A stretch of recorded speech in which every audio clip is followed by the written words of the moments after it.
Good afternoon, ladies and gentlemen. Thank you for joining us today for this very special ceremony. Throughout Canada this year, 2012, we're celebrating the 60th anniversary of Queen Elizabeth's accession to the throne. And individuals are being recognized for their invaluable contribution to the Canadian fabric through Queen Elizabeth II Diamond Jubilee Medal Program. That's a mouthful for you. To commemorate the Queen's Diamond Jubilee, each Member of Parliament is awarding 30 medals to worthy constituents. And as part of the process to select the recipients of these medals, MP Judy set up a selection committee made up of individuals from communities throughout the riding. As members of the committee, we were required to read a brief summary of the candidates' achievements and decide who from among them are the most deserving. Today, MP Judy will be presenting the Queen Elizabeth II Diamond Jubilee Medal to 6 such individuals from the Clarenville and surrounding area. All of these are shining examples of service to others, as demonstrated through years of tireless volunteerism in their various communities. All are remarkable Canadians worthy of this very special recognition. We will now begin the presentation of the Queen's Diamond Jubilee medals.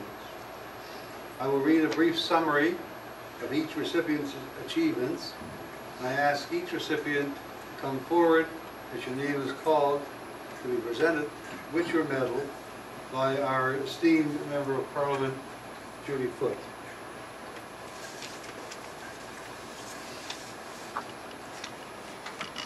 First, I would like to nominate it by myself. I would like to mention that the Honourable His Worship Fred Best of Clarenville. Fred was elected to municipal politics in 1977, and he served as mayor of Clarenville since 1981.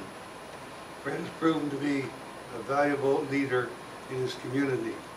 He's been a member of the Lions Club, the Chamber of Commerce, the Recreation Commission, and the GB Cross Hospital Board. That's just to name a few. I know from my past knowledge that Fred's been involved provincially with the municipal governments. Fred continues to be an active volunteer in his community. His Worship, Fred Best.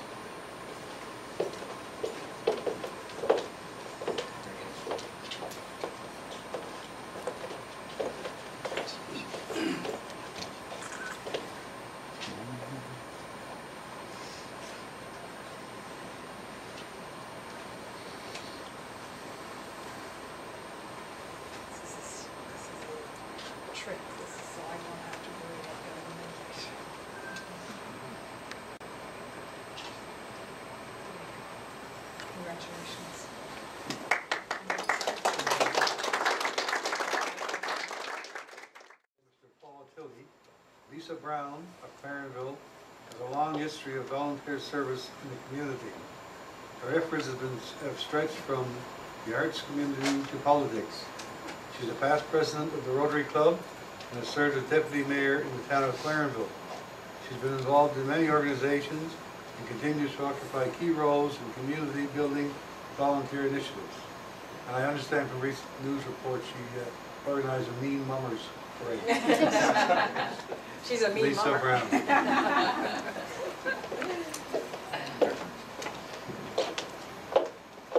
Congratulations.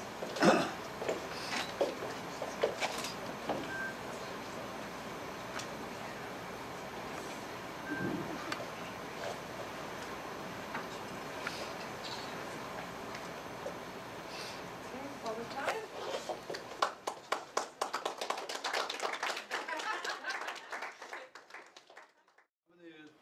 Gary Milley and Gerard Green. Elwin Burke has been involved with the Boys and Girls Clubs of Canada. He is a lead organizer for the Police and Peace Officers Annual Parade and Church Service. He has served with various organizations, including the Canadian Cancer Society, and the Heart and Stroke Foundation. Prolific volunteer, he's dedicated much of his time to recreational activities in his community. Mr. Helman Burke.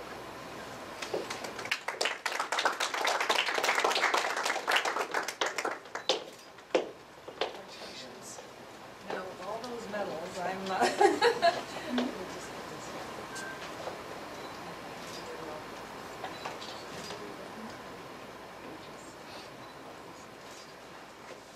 Congratulations. It's a pleasure. Nominated by his wife, Evelyn Stringer, Wesley Stringer of Hadytown has been a member of the Triple Day Eagles Ground Search and Rescue Team, the Southwest Arm Development Association, and he served as a director of the Hillview Hadytown Local Service District. He's involved in many organizations, including the Canadian Coast Guard Auxiliary, the Royal Canadian Legion, and the Canadian Rangers. Mr. Wesley Stringer.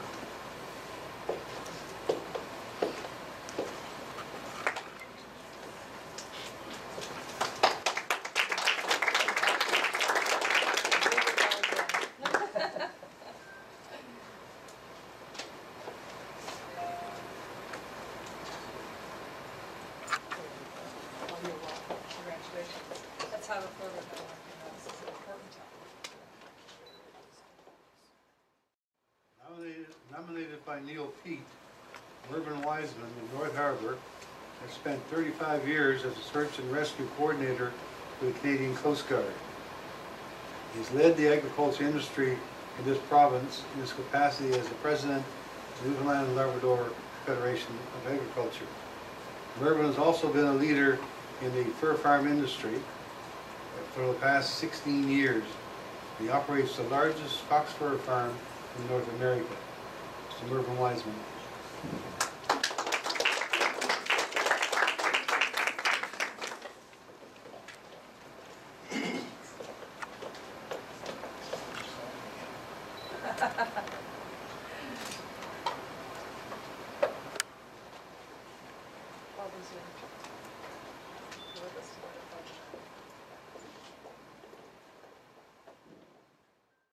There is one more nominee, and that's Mrs. Louise Pelly from Harcourt. Mrs. Pelly has been a little down medically lately, and she couldn't make it today. And MP Judy has kindly agreed to go out to Harcourt later on this afternoon and present Mrs. Pelly with her medal.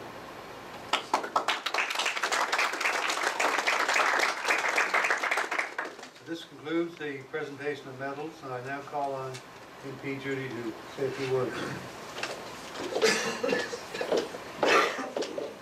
Thank you.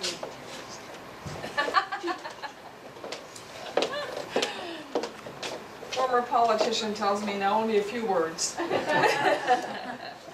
Well, thank you so much, and this is such a special occasion, not just in the lives of the recipients today, but for the country. There are 60,000 medals actually being distributed throughout Canada. And in Newfoundland and Labrador, of course, each member of Parliament, we were giving 30 that we could award. It's difficult to select 30 individuals from your riding. And I had no intention of trying to do it on my own. I could never do it justice. So what we had to do was ask for submissions from people throughout the riding. And then I put in place a committee, as Doug has said, volunteers from every part of our riding. And I had a list of names. Caroline, do you have that list of names there? Just to let you know how far-reaching the volunteers were and the work that they had to do. What you heard today was a very brief summary of some of the accomplishments of our award winners. In fact, we had pages and pages of information to go through. That had been submitted by those who were nominating individuals for this prestigious award. Just to give you some idea of what the members of the selection committee were. And interestingly enough, some of the members of the committee are so active in their own right that they were also nominated. They didn't know they were nominated, so they had no part to play in their own selection. But the members of the selection committee were Lisa Brown from Clarenville, Mark Brown from Marystown, Jenny Chalk from Stephenville, Hilda Cumby from Fortune, Glenn Domini Burgio, Sidney Gowdy, Port aux Basques, Doug Olford, Monroe, Georgina Ollerhead from Harbour Breton, and Walt Simpson from Grand Lapeer. So all of these people volunteer their time to go through all of the submissions that have come in and to decide among all of those submissions who in fact should be the recipients of the Queen Elizabeth II Diamond Jubilee Medal. I'm so appreciative to the committee for doing that. It was an onerous task, and it took their time. They had to read through the submissions and at the end of the day, of course, select 30 from the ones that we had received. So thank you so much to each of them. Thank you as well to those who nominated people for the award. And while we couldn't, I guess, give an award to everyone who had been nominated, we did do a little bit of suggesting to other people when those had been nominated that we couldn't actually give an award to all of them, that somebody else might be able to do that and share the wealth. So that happened as well. And in fact, we will end up with about 32 medals because George Baker, Senator Baker, has agreed to let us have 2 of those that were given to him as a senator to award. So 2 more individuals from Random Bureau and St. George's will end up with Queen Diamond Jubilee medals. It's an important time, it's an important occasion, it's a great way to recognize volunteer involvement. And as I listened to Doug read the citations, it's obvious that there's so little that we could include. The Governor General actually, I think it was 45 words we were allowed to pass along, and not a lot to try and get across how important and how significant of a contribution that each of our medal nominees have contributed, not just to their communities or to the province or to their country, but to people in general. So going through those resumes took some time, and Carol Ann Haley in my office worked very hard to pare the information down to get that 45 words off to the Governor General. And so I'm so appreciative of that as well.